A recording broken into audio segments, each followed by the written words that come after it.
₹2100 રૂપિયાનું CSR fund Reliance company એવું કહી રહી છે કે અમે વાપર્યું છે. ઓકે, તો શું વંતારામ વાપરી નાખ્યું?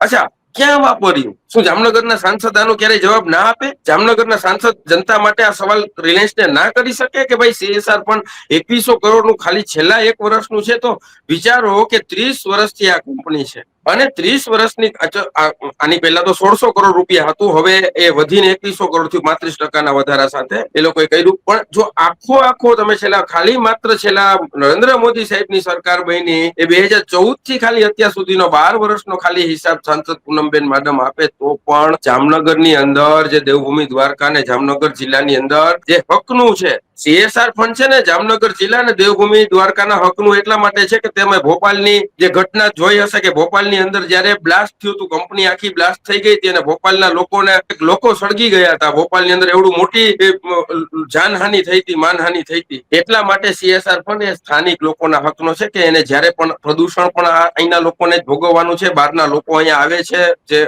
જે વાંગાઓને સાચવવાના પણ અહીંની જનતા એ છે અને એટલો ટ્રાફિક સમસ્યા પણ આ ભોગવવાનું છે એ અહીંની જનતા એ જ છે. બધું જે બીમારી થઈ રહી છે આટલી બધી, એ બધી જે સહન કરવાનું છે રિલાયન્સ અને નાયરા અને બધાથી. તો એ આ જામનગર જિલ્લા અને દેવભૂમિ દ્વારકાના બાળકોના પૈસા છે. CSR ફંડ છે ને હક અને અધિકારના પૈસા છે.